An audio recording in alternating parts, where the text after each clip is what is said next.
Hello and welcome to the N1 Fitness Podcast. I'm your host as always, Marcus Sadu, and today we've got Glenn Livingston, PhD on the show. Glenn is a licensed psychologist and the author of a book called Never Binge Again.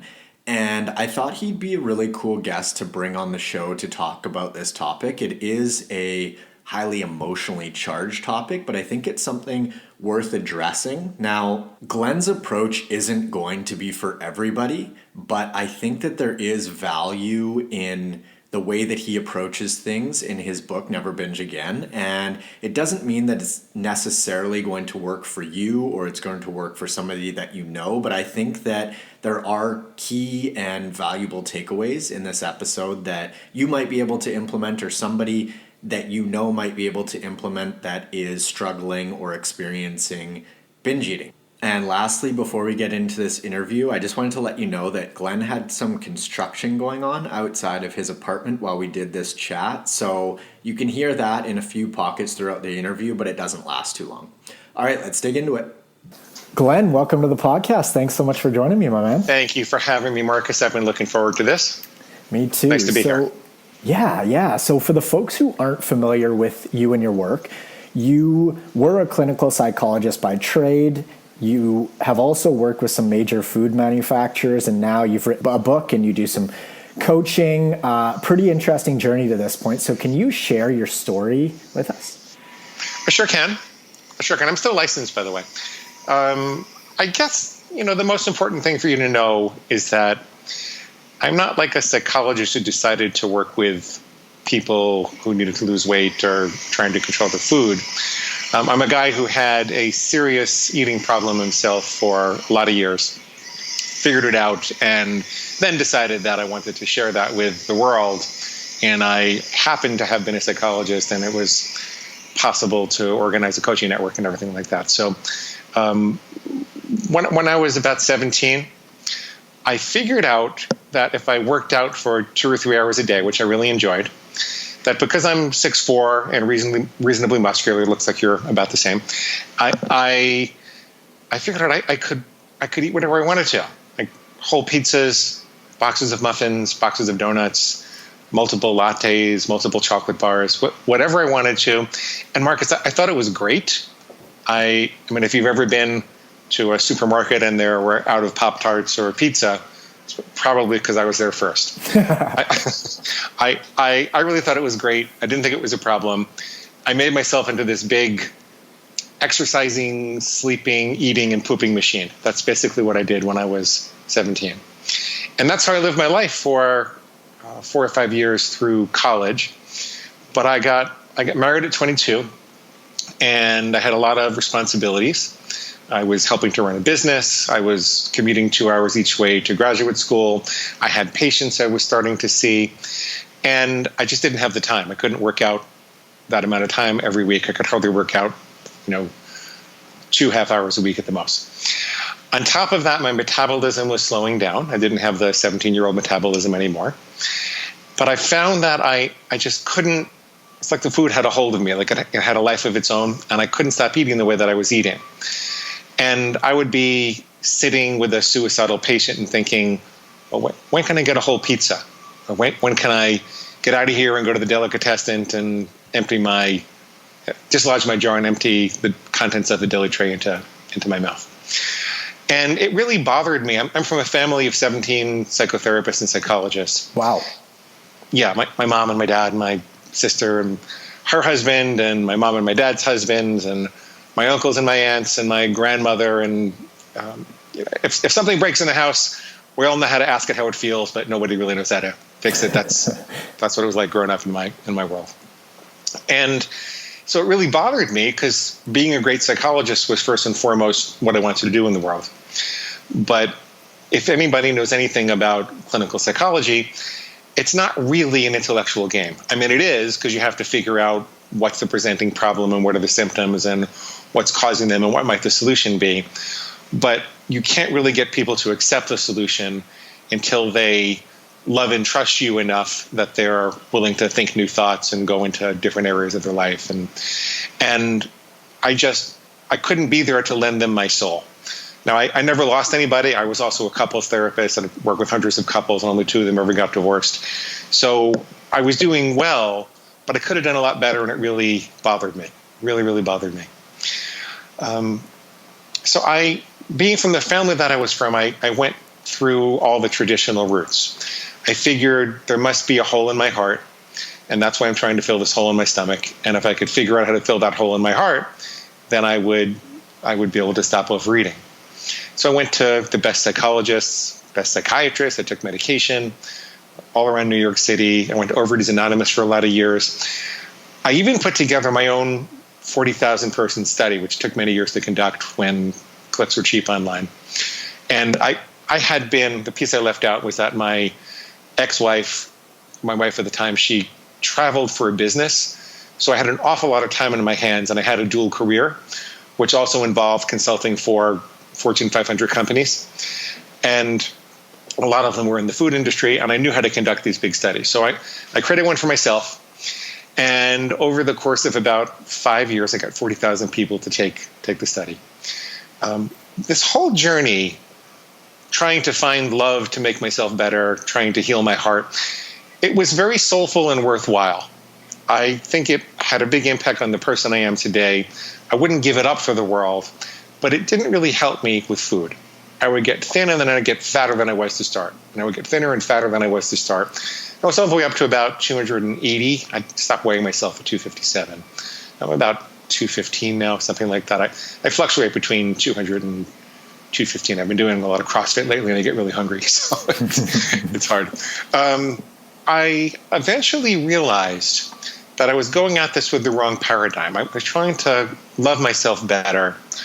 But what I knew from, believe it or not, the work I was doing with the big companies was that the part of the brain that responds to food doesn't really know love. There's the reptilian brain. Think of that as the brainstem, and then on top of that there's the mammalian brain. Then on top of that there's the neocortex. The reptilian brain looks at something in the environment and it says, do I eat it, do I mate with it, or do I kill it? Eat, mate, or kill. That's it. There's no love there. This is the part that's responsible for feast or famine. This is responsible for the fight or flight response. It's a very primitive survival mechanism. It's one of the earliest to evolve, or it doesn't even matter if God put it there. It's the most primitive part of the brain. The mammalian brain says, wait a minute, before you eat, mate, or kill that thing, what impact is that going to have on the people that you love, the members of your tribe? How is that going to impact how you're going to feel and how they're going to feel? Then there's the neocortex, which is really the seat of everything that we think of as human, combined with the mammalian brain. But is this in concert with my long-term goals? Is it in concert with the person that I've decided to become, who I want to be in the world? Is it in concert with my spiritual values, my cooperation, my communication, my contribution in the world? How does this make me the kind of person that I really want to be? And the thing about this thing here is that there's no love. It's just kind of like a bodily organ that generates very powerful biological urges. It's not that different than your testicles or your bladder. And the interesting thing about your testicles and your bladder is that they both generate very powerful urges, which people are much more comfortable with than the urges to overeat. Most people don't run and kiss attractive women. Most men don't run and kiss attractive women in the street as soon as they see them, just because their testicles say that would be a nice thing to do. I certainly don't. I have enough trouble figuring out how to even approach them nicely. I'm shy in person. And most people, if they have to pee in the middle of a business meeting, kind of like I do now, they don't just drop trow and go, so you don't have to worry. They wait until it's an appropriate time and they can get to the bathroom and relieve themselves in an appropriate way. Because we're human beings, we have human identities. We don't panic about those impulses. We don't feel like we're powerless over them. We just live comfortably with the very powerful biological urges that our organs generate. And I started to recognize that I was going to have to take charge of this reptilian brain and all the urges it was generating for me to overeat in much the same way that I took charge of my testicles or my bladder. And I didn't have to figure out what was ailing me. I didn't have to figure out what was missing in my soul. Didn't have to find the love of my life. I didn't have to fix my marriage. I could just take control.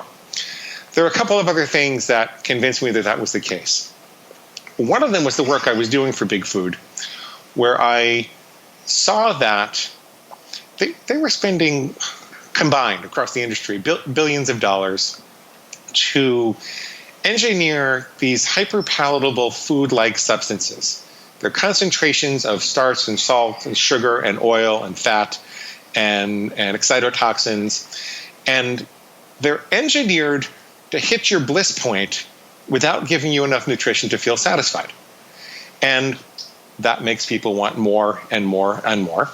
And every time that you wind up looking for love at the bottom of a bag or a box or a container, there's some fat cat in a white suit with a mustache that's laughing all the way to the bank.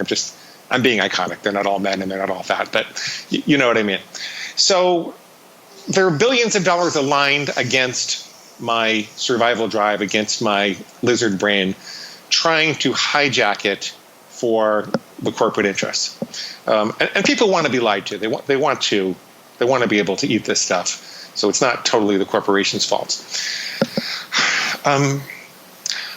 I also knew that big advertising was complicit in making this stuff seem healthy. I'll tell you a story which is about a major food bar manufacturer, but they're by far the only one, and I don't want to pick on them.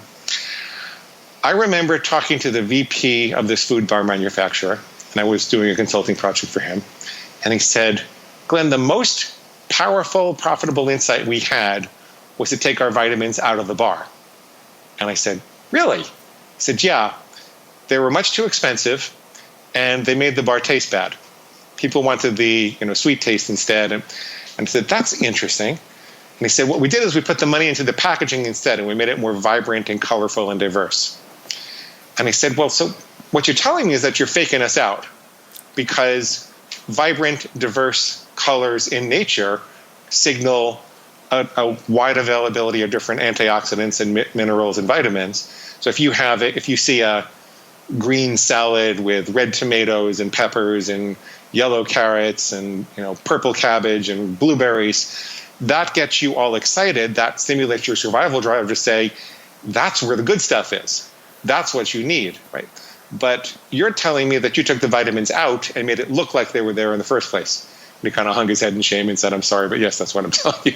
It's brilliant on their part, right? And these companies, I don't want to paint the picture like these companies are evil or anything like that, or the sole cause of obesity or anything, but they know what they're doing from an evolutionary biology standpoint. And like you said, we have these internal drives or a pull to overconsume foods that are hyperpalatable because they signify caloric density. And because we evolved... And nutritional density. And we evolved in a food scarce environment where starvation was one of the largest threats to our survival as a species. So they know what they're doing on that front, but I like how your approach sort of separates out the evolutionary pull to have those foods from us as a person. Yeah. So I'll get to the solution in a second. And that is the solution, is to separate your constructive versus destructive thoughts, to recognize the organic pull and be able to tell yourself that feelings aren't facts, and to make more decisions with your intellect rather than the powerful impulses that are generated. But I want people to understand that, there are 5,000 to 7,000 messages a year beamed at us over the internet and the airwaves about food. Maybe a half dozen of them are about eating more fruits and vegetables, right? Your taste buds, your dopaminergic reward system, serotonin, it all downregulates in response to these supersized stimuli. Like you said, they're pressing evolutionary buttons that weren't meant to be pressed with these concentrations of supersized stimuli. It's kind of like if you're sleeping underneath the subway. I had to do that in graduate school at first, and you can't get any sleep the first couple of days. But 10 days later, you don't even hear it because your nervous system downgraded its response. It said, that's not really an important stimulus. I don't have to respond at the same level. That happens with your taste buds also. If you eat a chocolate bar every day, by the end of 10 days, fruit and vegetables are not going to taste as sweet to you. Thankfully, the reverse process is also true. I think within 6 to 8 weeks, your taste buds double in sensitivity, and it goes the other way. You upregulate your taste buds. If you stop having the chocolate bar and you go back to having apples, then you initially will feel like you're going to feel deprived forever. Nothing's going to taste good. But the truth is that 6 to 8 weeks later, you'll be able to taste the difference between an envy apple and a Fuji apple, and you'll start responding to what nature has to offer. So you just have to get through that first period. I often tell people they're 100 hours from freedom. I often tell people that things are radically different 100 hours after you stop having sugar and not everybody has to stop having sugar, but if you do, you're going to feel radically different 100 hours later. It's amazing. So there were those things. There was the fact that the addiction treatment industry was saying that you can't quit even if you want to. The best you can do is abstain one day at a time, and that addicts are different than everybody else, and we've got a genetic propensity to overeat and saying, wait a minute. So there are billions of dollars aligned against us. They've got the best rocket scientists figuring out how to hit these evolutionary bliss points. There are billions of dollars in advertising that make us feel like it tastes good, and they're really hijacking our survival drive. And then they're telling us we can't control ourselves. This is a perfect storm. And none of this had anything to do with the hole in my heart. None of this had to do with anything that happened in my childhood. I mean, I was raised in a effed up way regarding food. My mom would buy me a box of chocolate Pop-Tarts every single day to make sure it was ready for me in the morning. I don't think I saw a vegetable until I was 21. So yeah, my parents had something to do with it, but none of this really had anything to do with it. And that's why it had such a hold on me. So here's what I did. I decided that, I'm sorry, Marcus, can I tell you one more story? Because there's one more story that really illustrates why it's not. Okay. So when I got the results of that 40,000 person study back, 3 really interesting things shone through. One was that people that struggle with chocolate, like me, my binges always started with chocolate, we tended to be lonely or brokenhearted. People who struggled with salty, crunchy things tended to be stressed at work, and people who struggled with soft, chewy things tended to be stressed at home. I thought that's really fascinating, and before I start working with clients and spreading the word, let me see if I can run with this chocolate finding. So I called my mom, who's also a therapist and raised me, also happens to be a chocoholic. And I said, Mom, what happened in my upbringing that, yes, I'm in a bad marriage and I'm kind of lonely and brokenhearted, but is there something that happened in my upbringing to set this all up? Where did the pattern come from? And she has this horrible look on her face. And she goes, I'm so sorry, Glenn. And I go, Mom, it's okay. Whatever it is, it's 40 years ago, and I love you. I forgive you. What happened? So she says, well, when you were 1 year old in 1965, your dad, my husband, was a captain in the Army. And he was terrified of going to Vietnam. They were talking about sending him. And I was terrified that I was going to have a small child and another one on the way, and I was going to be an Army widow without any viable way of making a living. I really was terrified. At the same time, your grandfather, my dad, just got out of prison. And he was guilty. He was actually doing bad things, and I had idolized him my whole life, and my whole world came apart. And frankly, I was depressed and anxious most of the time, and I'd sit and stare at the wall. And I just didn't have it to play with you or hold you or cuddle you or feed you healthy food when you came running to me all the time. So I got a little refrigerator and I put it on the floor. And I got a big bottle of chocolate Bosco syrup, and I always kept it in there and I always kept it full. And I'd say, Glenn, go get your Bosco. And you'd go running over to the refrigerator and you'd open it up and you'd open the bottle and you'd suck on the chocolate syrup and you'd go into a chocolate sugar coma. And I could resume sitting and staring at the wall. And Marcus, if this were a movie, then at this point, my mom and I would have a big hug and a big cry. And I would never have trouble with chocolate again. Well, I mean, we did have a hug, and it was a good conversation. For forgave her, of course. I learned all kinds of other things about her and her life at that time. It was really interesting. And I forgave myself. I became softer. That critical voice in my head that said I was pathetic whenever I made a mistake, that got a lot softer. I started to forgive myself. So that helped. But after that conversation, my chocolate binging actually got worse. And the reason it got worse, because you'd think it would get better, but it actually got worse, it was because there's this voice in my head, and it went something like this. You know what, Glenn, you're right. Our mama didn't love us enough. And until you can find a way to, she left a big chocolate-sized hole in your heart, and until you can find a way to fill that with the love of your life, you're going to have to keep filling it with chocolate. So let's go get some more right now. Yippee! It was this voice of justification, this voice that would take anything to make it make sense that I would be able to binge. And all this together, the results of the study, the information I was getting about what was happening with big food, the information I saw about the addiction treatment industry, who says you can't quit even if you want to, even though there's no evidence of that. The evidence is on the other side. I realized that I probably had to flip the paradigm. Rather than trying to love myself thin, I needed to be more like an alpha wolf that was being challenged for leadership, just like if my bladder says you got to go pee. And if an alpha wolf is challenged for leadership, it doesn't say, oh my goodness, someone needs a hug, right? It snarls and it growls and it says, get back in line or I'll kill you. And I said, I need to take control of this because I'm in charge. So here's what I did. I decided that my lizard brain was going to be my inner pig. I wish I chose another metaphor because some people don't like the pig, but I was not a plant-based person back then. I was not a vegan, and this is what I did. This was almost 10 years ago. I said, I'm going to draw really bright lines so that I know when I'm eating healthy and when I'm not. And I'll start with just one, with my most difficult trigger food, which is chocolate. And I'm never going to have chocolate on a weekday again. I'll only ever have it on the weekend. And if I hear a little voice in my head that says, you worked out hard enough, you won't gain any weight, you could start that rule tomorrow. Chocolate comes from a cocoa bean, which is grown in a plant, so therefore it's a vegetable.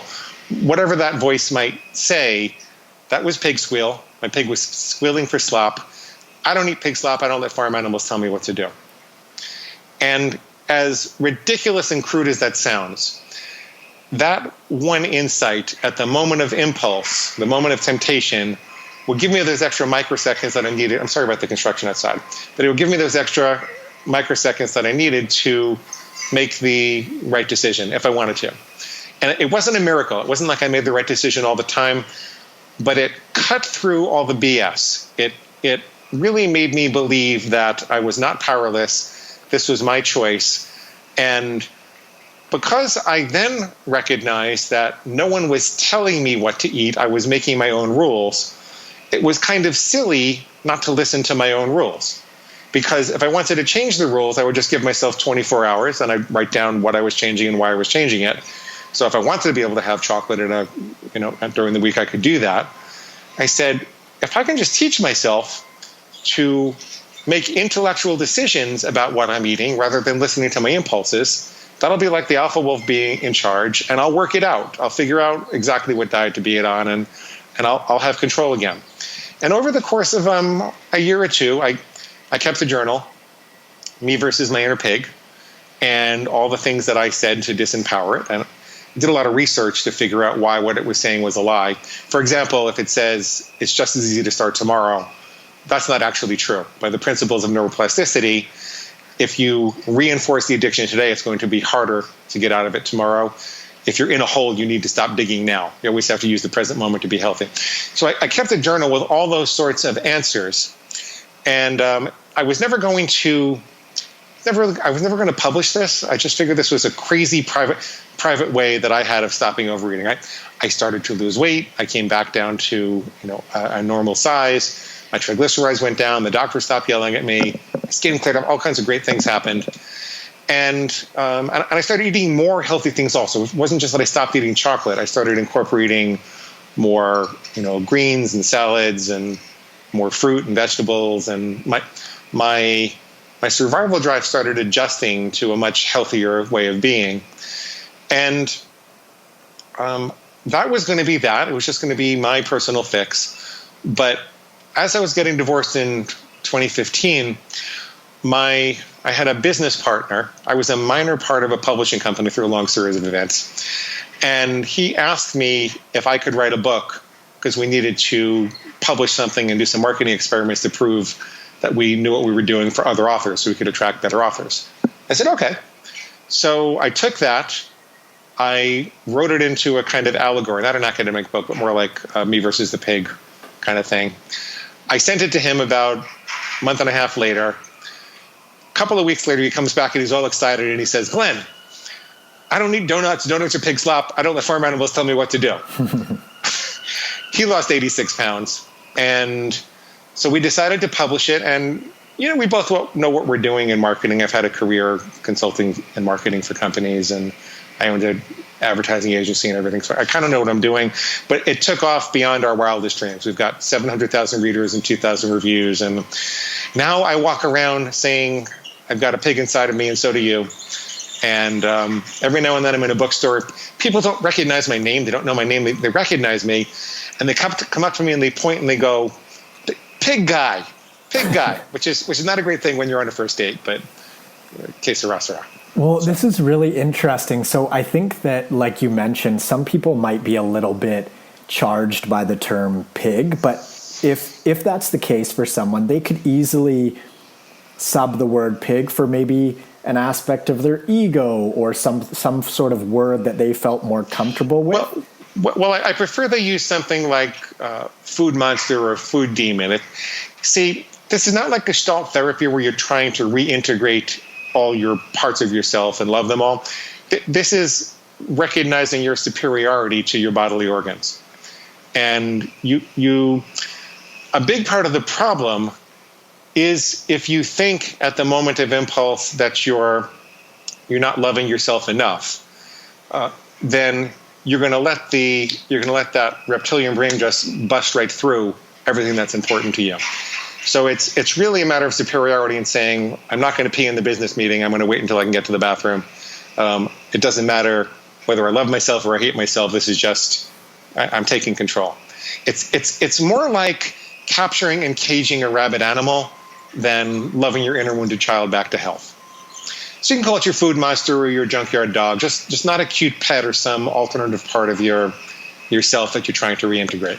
Interesting. Okay. Now, in your eyes, I think it would be helpful for folks to sort of get a grip on what actually constitutes a binge. Is it eating to a point of feeling uncomfortable? How do you define binge behavior? Well, so that's an interesting question.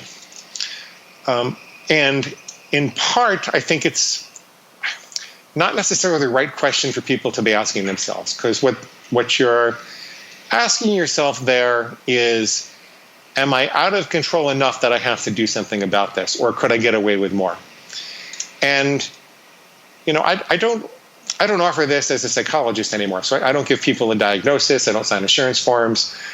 This is all about how do you get more control over your eating. So the real question I would prefer that they ask is, do I ever eat beyond my own best judgment, and would I like to be stronger about that? If you're really curious about what constitutes binge eating, you could look in the DSM-5, and you'll see that it has to do with the frequency of episodes where you eat to a point of physical discomfort, you feel compelled to do that, you have a very critical voice that goes along with it. There's a whole bunch of other symptoms you can look at, but I think that's, in some ways, it's a way of justifying overeating more. It's like saying, well, it's not really that bad yet. Whereas, why not? Here's this technique. It can help you to get more control than you have. You can use it in any way that you want to. I'm not telling you have to go to a program, and I'm not telling you have to be out of the house 3 nights a week or dedicate your life to, contemplating your navel or something like that. It's something you can do in the privacy of your own home. You can just take an hour and figure it out, and it gives you control over a muscle that you didn't know that you had. So I prefer that people say, do I want more control? Do I want to strengthen that muscle? And then you can decide what to eat yourself. And if you If you really need more help, then we have more help available, but most people can do it on their own. Gotcha. Now, something I find interesting is how you recommend folks have foods that they never eat or behaviors that they never engage in. However, it sounds kind of harsh, but it's actually just a framework or a place to start. So can you explain that thought process with us? Yeah. I'm using the word never in a very particular way. And the reason that I'm doing that is so that you can draw a very clear bullseye and you know where it starts and ends. And that if you miss the bullseye, you know by how far you've missed it. When my niece was 2 years old, I told her that she could never, ever cross the street without holding my hand. Sarah, never, ever, ever, ever. But I was lying to her because I knew when she was 10 years old that she'd have been taught, or I would teach her how to look both ways and do it on her own. It's too dangerous for her to even consider crossing the street without holding my hand. I don't want those impulses in her head. I don't want even an image in her head about doing that. She can't ever, ever do it from my perspective. So I'm presenting that to her as if it were set in stone, even though I'll change it later on. It's the same thing with our pigs. We need a goal, and it's got to be presented as if it were set in stone, because if it's not, the pig will say, well, you didn't say never. Is now the time? Is now the time? Is now the time? Can we do it now? Can we do it now? Can we do it now? Can we do it now? How about now? And people wind up with this obsessive thinking about food that drives them crazy. You know, what should I eat? When should I eat? How much should I eat? How am I going to make up for it? How am I going to stop? Is it going to get out of control? And so the solution to that is what I call a perfect commitment, to draw a very clear bullseye and then to become that bullseye as you're aiming for it. If you talk to an Olympic archer, when they're aiming for the bullseye, before they let go of the arrow, they're not thinking maybe it's going to hit or maybe it's not. Maybe I didn't account for the wind resistance. Maybe I didn't pull the back for it. Maybe my stance is wrong. No, they don't let go of the arrow until they feel perfectly committed and can see the arrow going into the target. That's called committing with perfection. At the same time, if you miss, you're not going to take all the arrows and shoot them up in the air and say, screw it, I'm a pathetic archer and there's no point in even trying, or shoot them all into the audience or into your feet or something like that. You're going to say, okay, well, how much did I miss by? What didn't I account for? How am I going to adjust next time? Or maybe you're going to say, this is too difficult to target. Let me move the target or expand the bullseye or make it easier. But either way, there's going to be a full awareness and you're going to be able to make those adjustments. So I tell people you want to commit with perfection, but forgive yourself with dignity. Like if you accidentally touch a hot stove, you want to feel a little bit of pain about it, which corresponds to a little bit of guilt if you make a mistake when you're eating. But you don't want to say, oh my God, I'm a pathetic hot stove toucher. I might as well put my whole hand down on the stove, right? If you didn't feel the pain, you wouldn't know how to avoid it in the future. If you do feel the pain, you can make adjustments and get up again and do it. So that's the way that I use the word never. It doesn't mean you have to totally give up a food.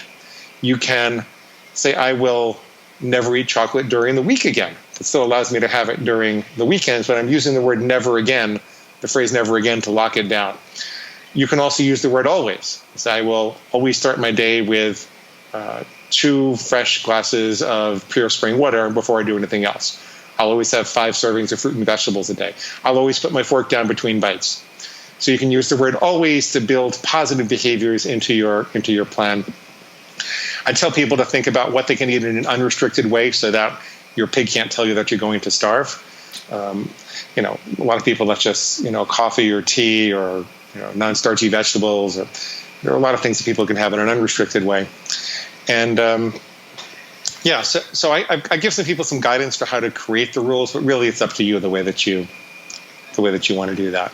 That's fascinating, Glenn. Now, a lot of dietitians and nutritionists promote an idea of everything in moderation, right? I think that for some folks that can work, but then for other folks it may be harmful. So I'm not sure if you're familiar with Gretchen Rubin's work, but she talks about moderators and abstainer types. So a moderator might be able to have two little squares of chocolate and be like, I've had enough, I'm all good. And then an abstainer might have chocolate a lot less frequently, but might decide to have the whole bar at that point when they decide to do so. So how do you think about the everything in moderation, abstainer, moderator approach? Well, so I think that designing your own personal food plan is like being a city traffic controller and planning out where the stoplights and the stop signs and the yield signs are going to be in the city.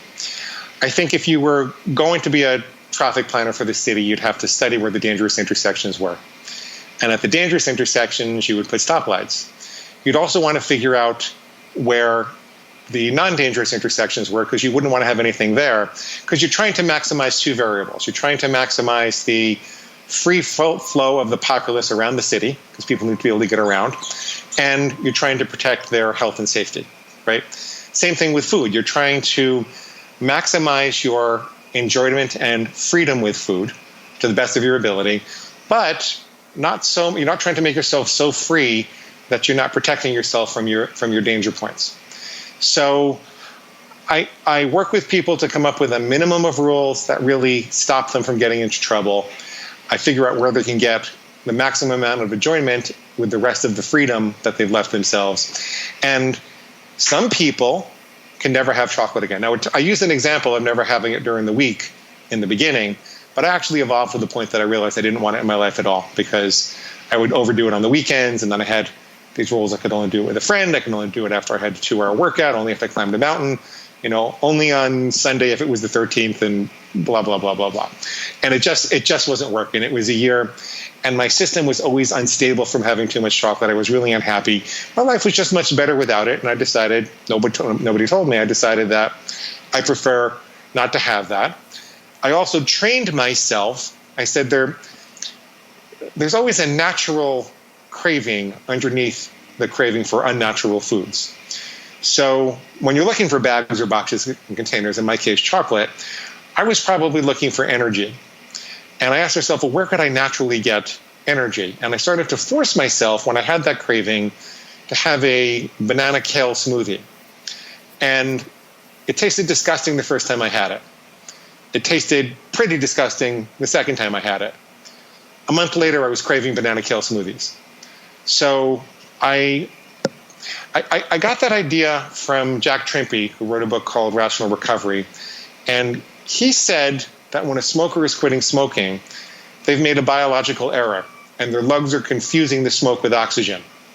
And what would help them is if they could work it out to get 3 deep breaths of pure, clean air, especially in the mountains or by the beach or something. And I said, well, the analogy with that for food is probably leafy greens or fruit, or it depends upon what your nutritional philosophy is. I'm a whole foods, plant-based person, although my book is diet agnostic, and a lot of my people are keto, and I help them with that too. And so I trained myself to replace the craving with my authentic need, and that made it possible for me to never have chocolate again. And, was craving it for about 2 months, and then 6 months later, maybe once in a while I'd have a craving. And now if I look at a chocolate bar, it just looks like a big bag of chemicals to me. I don't even remember why I wanted it. That's really interesting. So your association has changed a lot with that. Now, yeah. Something that I chat about with some of my nutritional coaching clients is around cravings and comfort. So for example, if somebody's, wanting some comfort food, we use that term comfort food. And the question can potentially become like, how else do we seek out comfort? Is it, running a warm bath? Is it curling up on the couch with a good book? Whatever it may be. How do you address comfort food or its potential link between food and behavior? So that's a very important question, and it's a bit of a complex answer. So can I have more than 30 seconds to? Please. Okay. First of all, it's good to look for alternative sources of comfort. And there is a relationship. The relationship is that when the body is overloaded with digestive tasks, the nervous system can't conduct the emotions in the same way. And so there's an anesthetic effect on emotion when you overeat. For that reason, people associate usually like starchy, cheesy, very calorically dense foods that require a lot of digestive effort, they associate that with comfort because it takes all the energy away from their emotions. But that's not all that's going on.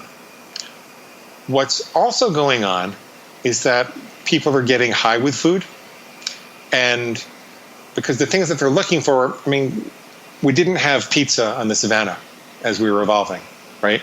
We didn't have. Well, if I got there first, I would have eaten it all. But we didn't have chocolate bars in the tropics. These are unnatural concentrations of pleasure that are really supersized and unavailable without manufacturing processes. Another word for that would be a drug. It's legally, it's not a drug, and I'm not saying that there's something immoral about doing it.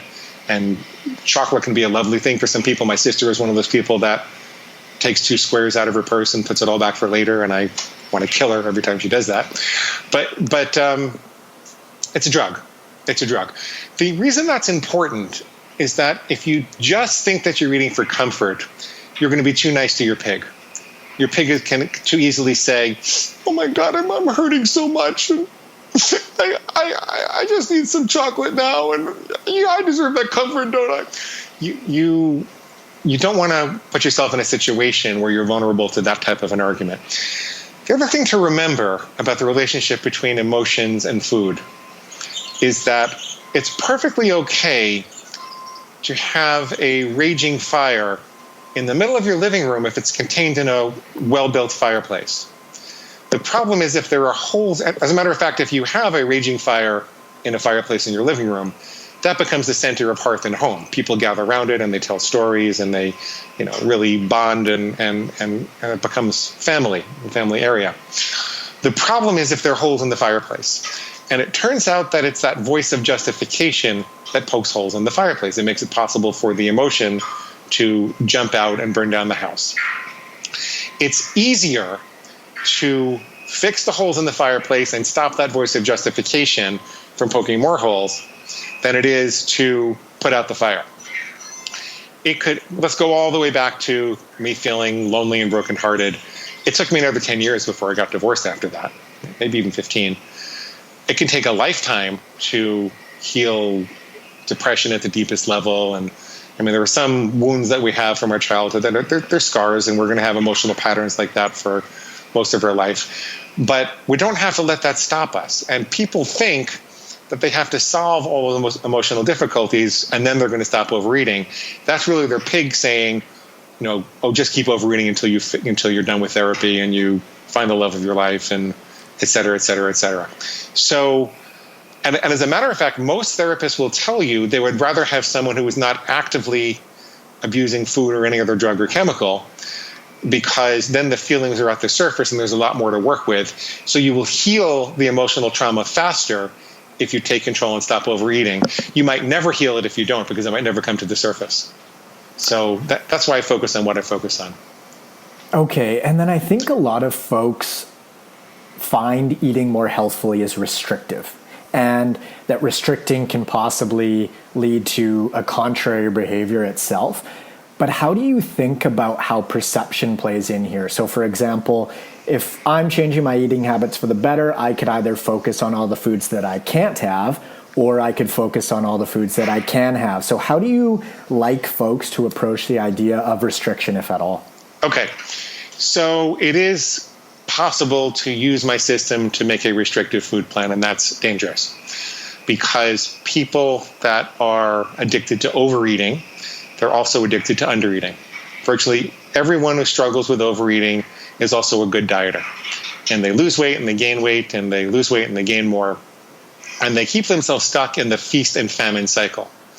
And so the solution to overeating in that way is to take yourself out of the feast and famine cycle and have a regular course of nutrition flowing through your veins, all throughout the day. So at least 3 meals a day, solid nutrition, less processed food, more whole natural foods, regardless of what your dietary philosophy is. So I highly advise against caloric or nutritional restriction. Now, there's also this sense of emotional restriction that people fight against. And I think Janine Roth had the solution to that. And I maybe take it to another level, but I want to give her credit for that. She said there are two types of deprivation. And one type is what you feel when you give something up. So the fact that I don't have chocolate, I could say, oh my God, chocolate is so delicious. How can I live without that? All my friends are having chocolate. I'm going to be at a birthday party and I can't have a slice of chocolate cake. And am I going to be a weirdo? I'm going to be a social pariah. I can't go on a date. And I could focus on that, which is what my pig would like me to focus on. On the other hand, the reason that I don't have chocolate is because I sleep better, my skin is clearer, I am thinner, I'm more confident, I can walk in the world as a proud leader, helping other people to not eat chocolate. I don't have to worry about diabetes or cardiovascular disease or strokes or cancer in nearly the same way as if I was eating chocolate. Because when I would eat chocolate, I would eat everything else also. And that's what I'm really restricting myself from if I keep eating it. And so it's never a question of whether you will be deprived or restricted. It's a question of what you're going to be depriving yourself of or restricting yourself from. And really, who's going to be deprived, you or the pig? And my pig deprived me of all of that good stuff for 40 years. So I'm spending the second half of my life depriving my pig. That's my choice. Most people never make that fully informed decision. Most people never think about what are they depriving themselves of by continuing to have something. They just focus on the short-term gratification they're not going to get. I really like that. Yeah, there are two sides to every coin for sure. Yeah. Now, Glenn, as we start to wrap up here, before we get to where the listeners can find you, your book, and all that good stuff, is there anything that we didn't get to that you'd like to mention or a message that you'd like to leave the listeners with? It's a lot simpler than it's made out to be. There's a lot of confusion in the culture. There are a lot of economic interests in keeping you confused. All you need to do to stop overeating is stop overeating. You don't have to do a spiritual chant for a month. You don't have to contemplate your navel. You don't have to solve your emotional problems. You need a solid nutritional plan, so I recommend they consult with someone like you. You need a very clear set of rules, and I would start with just one. What's your single most difficult trigger food or behavior, and what is the smallest step that you could take represented in a rule form that you would do that would make a difference? I never go back for seconds. I know a guy lost 150 pounds by just saying, I'll never go back for seconds again. Make one rule. Remember that a life of discipline is better than a life of regret. Jim Rohn said that freedom sits on top of discipline. It's not opposed to it. It's the discipline of the jazz pianist who practices scales that allows him to express his soul away from those scales because he knows the structure of music and how to get back to it. It's the discipline of the engineers who built your car that make it possible for you to drive around the town and have an expanded freedom so that if you turn the wheel 30 degrees to the right, that the wheels actually go 30 degrees to the right. A life of discipline is better than a life of regret. And Peter McWilliams said, you can have anything you want, but you can't have everything you want. Life involves trade-offs and focus. And so when your pig says, how are you going to give up this chocolate? You say, well, but I want this other thing over here. And so I'm going to focus on that. You can have anything you want. You can't have everything you want. All you have to do to never binge again is never binge again. And it's a lot simpler than it's made out to be. I really like that trade-off point. That's a cool place to end off. Now, where can folks find out more about you, your work, social links, etc.? I got all kinds of free stuff for you at neverbingeagain.com. What I want you to do is go click the big red button on neverbingeagain.com, and I'll give you three things to start. One is a free copy of the book in Kindle, Nook, or PDF format. I'm trying to reach as many people as possible. A certain small percentage wind up buying our other books and stuff. But everything you need to stop overeating is in that book in and of itself. You don't need anything else that we offer. Neverbingeagain.com, click the big red button. Two other things I'll give you are a free set of food plan starter templates. So regardless of what dietary philosophy you have, whether it's whole foods plant-based or ketogenic or low carb or high carb or point counters or calorie counters or vegan or macrobiotic, whatever it is, we've thought through a clear set of food rules that you can use as a starter point. You have to modify them and make their own because I'm not licensed to offer you nutritional philosophies or anything like that. And it's better if you do make them your own, because if you don't, if you just say, well, I'm following Glenn's diet, your pig will eventually say, Glenn's diet's no good. He's just a doctor trying to make some money with weight loss. We'll have to find another one, but we can keep on binging until we find that. The third thing I'll give you, because I know that this is weird, I know you're probably saying, why does Marcus have this doctor on who's got a pig inside of us? This is really harsh. It's really not that harsh. It's actually very compassionate in practice. So I recorded a whole bunch of full-length coaching sessions, and I distribute them for free. You got that big red button. Sign up for the reader bonuses. You get all that and more. NeverBingeAgain.com. Awesome. I will link to all that stuff in the show notes. And I just want to thank you for taking the time to join me, man. I really appreciate it. This was great. I hope you guys enjoyed that interview with Glenn Livingston. Now, I just wanted to reiterate that Glenn's approach isn't for everybody. This isn't the only way to approach this topic. And I don't necessarily agree with everything that Glenn said, but I think that there is value in his approach. And I hope that you found this interview useful. Now, if you're interested in personalized one-on-one nutritional coaching or workout programming, you can go to the website at n1fitness.com/coaching. Also, feel free to follow me on Instagram at n1fitness or friend me up at Facebook at Marcus Sadu or on the business page at n1fitness. I hope you guys enjoyed that interview, and I'll catch you next time. See ya.